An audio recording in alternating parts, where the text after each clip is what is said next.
I don't care what you've been through. I don't care if you have experienced abuse for the last 20 years. I don't care if you were born into the most toxic situation. I don't care if you have been abused by every person you've met, if you have been around drug addicts your whole life. I don't care what it is that you can say as to why you are the way that you are. You can break the cycle. You can be different. You can come out of wherever it is that you were born into and go the opposite direction. You are not chained to your circumstances. You are not forced against your will to become who you were born into the environment that you were born into. You are not forced to do that. And breaking the cycle when you were born into something and it's all you know, it's all that you've ever known, and it's all that everyone around you is, it feels impossible. It feels so fucking hard if you don't know how, if you haven't learned. So here's how to break the cycle. I grew up and was born into a family that I feel like I was literally adopted into. The minute that I was born into this family, they were extremely dysfunctional. My parents were in an abusive relationship.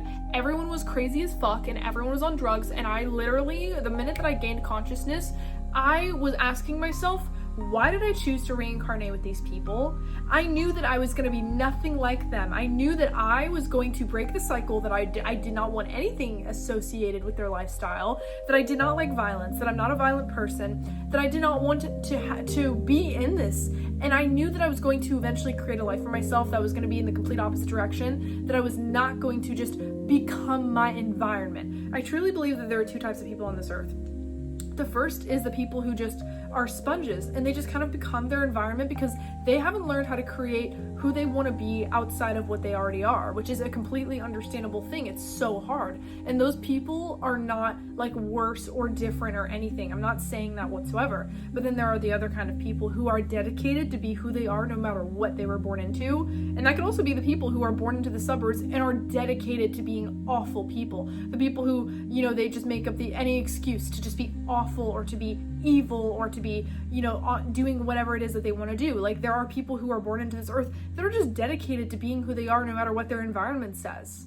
And so it doesn't matter what kind of person you are. If you were born into a family that is dysfunctional or an environment that is horrible, and you don't want to live that life anymore, and you've decided to watch this video because you realize that you don't want to live that life anymore and you want to get out of the cycle, you want to break that cycle, or you're consistently repeating patterns and repeating habits that are doing nothing but hurting you and hurting others around you and tormenting your life, then that means that there is still hope for you. The fact that you even are clicking on this video is literally the first step. Step number one to breaking any cycle, becoming aware of it. Becoming aware that it exists. If you were in constant denial that you are not repeating the cycle and that you're not doing this and that, you know, oh, well, blah, blah, blah, and you're making excuses for yourself, you cannot break something that it doesn't exist. If you're denying its existence, there's nothing there to fix, right? I knew someone who literally was talking to me like I had an old friend who had a very abusive dad, and I remember she was telling me one time, she was like, yeah, I want to break the cycle because his mom was abusive and then her mom was abusive, and then, you know, it was a long cycle, a long history of family abuse. And she was telling me, like, I really want to break the cycle. But when she started acting in behaviors of abuse and people around her started telling her, she absolutely denied it. She refused to acknowledge it. She was just constantly saying, like, I'm not abusive, I'm not an abuser. And then if you were to bring it up to her, you know what she would do in a reaction to you telling her that she's being abusive? She would abuse you more. She would literally start screaming at you, throwing stuff at you, and being like, I'm not abusive. But it's like, because she was denying it, she was unable to gain the self-awareness to stop repeating the cycle. You can't just say, oh, I want to break the cycle, and then have no self-awareness, have no pattern recognition, continue the behavior you're doing while everyone's criticizing you and not realizing what might be the problem. You need to understand that there are people, if there is more than one person saying the same thing in your life, that's a pattern. That's not just people, attacking you. And I'm not saying if there are multiple people telling you that you're like horrible, or if it's just blatantly mean, that doesn't mean anything. Those people are projecting.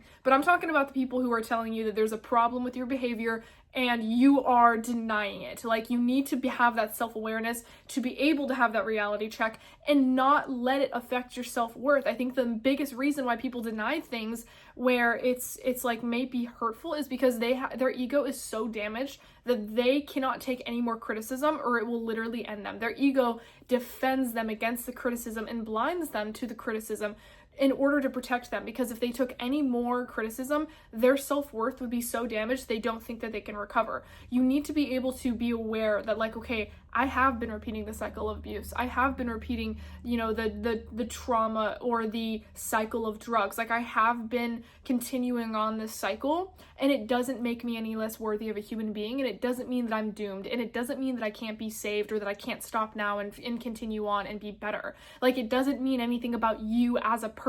You are still a victim in this situation, even though you have responsibility too, because like, you can't choose where you were born into, but you can choose where you go from there. So yes, you have partial responsibility, but that doesn't mean that you need to blame yourself. Like, it's like, you don't need to blame yourself. You need to be able to have that kind of self-forgiveness and know that, okay, maybe I did repeat this cycle, but that doesn't mean anything about me as a person. It means that I wasn't aware. My worth is still inherently there. I cannot let my worth be defined. And so when you stop letting criticism define your worth, you're able to kind of take it in easier and not be so defensive against it. You're able to kind of take it in and understand that this is not an attack, that this happens. Like, I've practiced this so much. Like, it's one of the hardest things I've had to do is being able to take the criticism, being able to take the feedback from people about my behavior and try and change it and not let it define who I am and not let it define my worth. That I can have things that may be affecting others, or I may have hurt someone, but it doesn't mean that I'm an awful, horrible person who should die. You need to have that self-awareness and be able to take that criticism. The second step is going to be difficult, but it's genuinely just the truth. If you were born into a family where you want to be different from them and they're behaving in ways that you don't agree with or you don't align with, or you want to live a different life, but you've been living like that for a long time, but you kind of want to break the cycle, you can't bring them with you. You can't bring them with you. You cannot save them, and it's just the truth. The first step that I took when I was trying to break the family cycle of trauma was realizing that the people who are still in it, who are perpetuating it, are comfortable there. The sad truth is that there are people who will experience like abuse or drugs or something like that their entire life, to the point that they get literally frozen in time. They literally get frozen in time, and they will continue repeating that cycle for the rest of their life because they haven't processed it. They don't know how to process it. They're consistently reliving that trauma in order to try and process it, but it's not effective. They don't know how to process their emotions, and it's comfortable. They're comfortable there. You cannot bring these people with you. If you are the cycle breaker and you are someone who wants to be different, you have that desire to be different, you simply can't bring these people with you. And if you keep them around, you're gonna keep being affected by that, if that makes sense. And I'm not saying to cut your whole family off immediately right now. For me, what I did is anyone who is extremely abusive or disrespectful to me, who would put me down even though they didn't even know me, I cut those people off and I went no contact. Because I did not want to have them affect my self-confidence to the point where I would start being mean to other people, and I knew that cycle would continue. And so I cut those people off because they didn't really mean anything to me anyways. But like my mom, for example, she has been consistently stuck in a cycle of abusive patterns and abusive relationships and drugs literally her entire life. She hasn't processed or healed pretty much anything. And I have not cut her off, obviously, because that, for one, like, she's never actually abused me. She's never done anything to me. She's dealing with her own thing. But I have to keep my distance, and I have to understand that I cannot save her. There was a long period of my life where I was constantly trying to help her, constantly trying to preach to her about how to heal and how to get out of this and how to, have self-worth and how to, heal from your trauma and break the cycle, until I realized that literally everything I said would go in one ear and out the other. People learn from experience. You cannot preach to someone into making something different. Like, if someone is not willing to learn, you can talk their ear off and nothing will happen. If someone is comfortable where they are, they will stay there. And that's just the truth. And you need to grieve that and you need to move on. And I'm not saying to necessarily cut them off. Like, I haven't cut my mom off, but I have given up on trying to bring her with me and trying to save her. And I'm always there for her if she needs it. I'm always obviously going to be there if she wants to hear whatever I have to say, but she never does. You know what I mean? You know, I have had to accept that. I've had to let go of that, and I have to not let it affect me. And it's a very hard, horrible thing to go through when there's someone that you do love that is still stuck in that cycle that you don't want to be a part of, because you have to keep your distance and kind of emotionally detach from that person, or that not that person, that situation. You have to kind of detach from the situation and understand that you can't save that person. They will learn from experience. You have to understand that they will learn. They haven't learned yet, you know, and pat yourself on the back because you are learning and you're taking the opportunity to learn and you're actually taking the steps to be aware and you're trying, right? But they will learn eventually too. They're not going to be stuck like that for the rest of their entire existence. And even if they are, like, I believe in past lives, and I believe that eventually in the next life, they'll probably get it then. But I don't know if you'll be there for that. And that's the thing, is you just have to accept that. The way to break the cycle is also to understand that, like, you chose to reincarnate with your family for a reason. And the reason could be to learn how to break generational cycles and traumas. The reason could be to learn how to heal. Like, that's what I personally believe. I think that I reincarnated with my family so that I can learn how to go from the worst situation possible and build myself up from ground zero. I think that I needed to learn how to do that, and that's why I chose to reincarnate with them. And so you need to be able to look at all the pain that you've gone through and not necessarily say, like, I'm a victim, God hates me, I'm just unlucky. When you do that, you keep yourself stuck because it takes the responsibility away from you. And so I look back at everything that I've been through, and instead of saying that I'm an unlucky, you know, miserable person and God hates me and I'm being punished and what did I do in a past life to deserve this, right?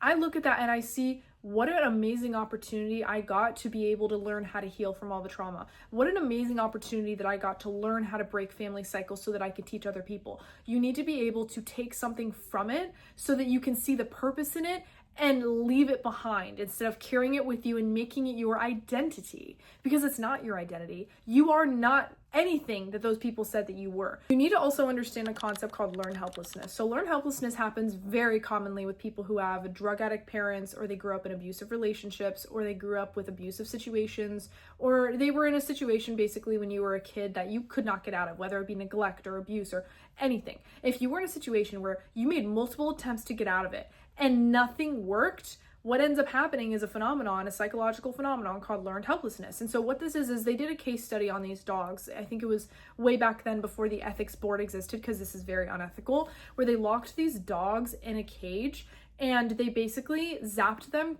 constantly, to the point that anytime these dogs attempted to get out of the cage, nothing worked. And they would constantly hurt them and zap them with this like electricity.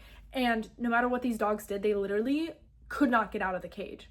And then one day they opened the cage and started zapping the dogs. You know what they did? They didn't run out. They stayed there because they already realized in their brain that no amount of effort that they can take will ever get them out of the situation that they're in. And this is such a common thing that happens with children who grow up with addict parents. I've seen that specifically. I had this so bad when I was a kid. Like, I truly believed that nothing I could ever do would change who I am. There's no way that I could undo 20 years of consistent trauma. I really, truly did not believe that any efforts I put in would ever change who I was. And who I was someone who was chronically suicidal, depressed, literally refused to do anything about it, refused to change my life. I was someone who was horrible, a bad person. I was ugly. I was worthless. I was unlovable. I never thought that I could ever get out of that. And that's exactly what happened to that old friend that I was just talking about with her dad. He was an alcoholic. And I remember she was always crying and she was like, I just don't feel like nothing will ever change. Like, I don't think that there's anything that I can do to stop being miserable. I don't think there's anything that I can do to get out of the way that I'm living. And it's such a common thing. And I honestly, the thing that got me out of it, honestly, was doing small things that ended up kind of affecting my life, but also literally like getting out of that situation. Because when you're a kid, honestly, there's nothing that you can really do. Like, you're literally stuck in that situation, whatever house you're living in. I mean, you can call CPS and like get taken away, but generally when it comes to being a child, the cards you're dealt are the cards you gotta kind of fuck with, basically. And it sucks. I hate it, but it's just the case. And so once I got out of my household, my toxic household, that is when I started practicing how to get out of learned helplessness and having a sense of autonomy, where I started thinking of, this is what I want to do with my life, this is what I want to change. And I tried and I just attempted to do those things, and building that very, very small steps, very small steps. It doesn't have to be big, very small. So like, for example, I would say to myself like, oh, I want a new job. And so I would consistently job search. And this is the key, is you cannot, every time that you may take a step back or you may fail, you cannot give up. You cannot let that be proof as to, see, I tried and it didn't work. No, you better keep applying for those jobs. You better keep working on your resume. You better keep trying to get out of that situation, and trying and trying and trying. And as long as you don't give up on trying, eventually your efforts will show for something. And that's when your brain starts noticing those patterns, and your brain kind of starts registering, okay, wait, maybe we can have an effect on our life actually. Notice when you have a natural instinct to go back and resort to the behaviors that you've always done your entire life. Notice those moments, because like I have those moments where I get super triggered, I get really mad, and I notice my instinct is to yell, to scream, or to be mean in some capacity. And you need to have almost like this self-awareness, but also the coping skills. The coping skills are very important. You need to kind of do some research on that, some psychological research, some therapeutic research, because I'm not a clinical psychologist or a therapist. You need to have those skills to be able to actually process and think in the moment, okay, like I am triggered. What is my natural reaction? Can you remove yourself from that situation so that you do not continue to do that? Obviously, if you're surrounding yourself with people who are reacting like that to you constantly, it's going to be way harder to stop being like that. But I'm talking about when you remove yourself completely from the situation, you're around new people, and you're still repeating those cycles. You're still repeating those habits, those bad behaviors where you're yelling or you're screaming or you're upset or you're being mean or you're gaslighting, you know, those toxic situations. Like, you need to have that awareness. And at the end of the day, there's nothing in the world that you could have ever gone through that you cannot come out of. There's nothing, and I mean nothing, that you have experienced that you cannot say that I made it out and I fucking survived. There is nothing in this world that you can tell me or anyone else as to why you should stay stuck, as to why you should stay in that pattern, as to why, or a good reason as to why you should stay the way that you are, or stay stuck in that abusive cycle. There's nothing in the world that you could possibly have ever gone through that you can't get out of, that you can't break the cycle in. You need to understand that that's the first step, knowing it's possible. Don't stop feeding yourself this narrative. Well, you know, I've been going through it for 26 years. I've been dealing with this for 40 years. There's just no way I'm ever going to break out of this. There's just no way that I could ever heal from this. There's just no way that I could ever stop doing this. I promise you there is. You know how long it took so many people that I know, literally it only took them 2 years to eventually stop and break that cycle. 2 years to undo 20 years worth of anything. Literally anything. It took them 2 years of consistent work in building it. But you need to understand also, start thinking of the actual cost of, if you don't break this cycle, what you're losing. You're losing out on who you could be. You're losing out on having good relationships. You're losing out on having the life that you deserve, the life that you want, the life that you desire. You're losing out on you have one fucking life. You have one human experience. You want to spend the rest of it miserable, stuck in where you were born into? Really? That's what you're losing. You need to understand that. And every single time you have that moment when you feel like repeating that pattern, when you feel like relapsing, when you feel like, yelling again, or being mean, or being cruel, or hurting yourself in any capacity, think about the cost of what you are losing, because it's your life. You're losing literally the life that you can be living.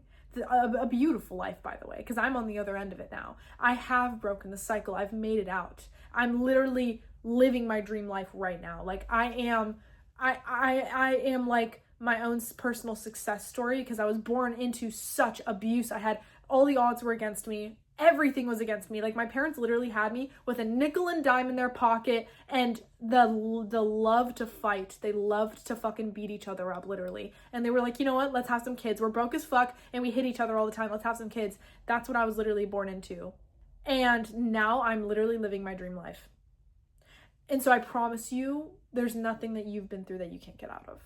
And I just hope that you know that you need to have compassion for yourself, and that you need to forgive yourself, and that There's nothing that you've ever done that you cannot be forgiven for. I don't care if you've spent the last 10 years being an abusive piece of shit. You could spend the next 50 making up for it. I promise you that you can. And just be easy on yourself, have some compassion. But I love you guys. I'll talk to you later.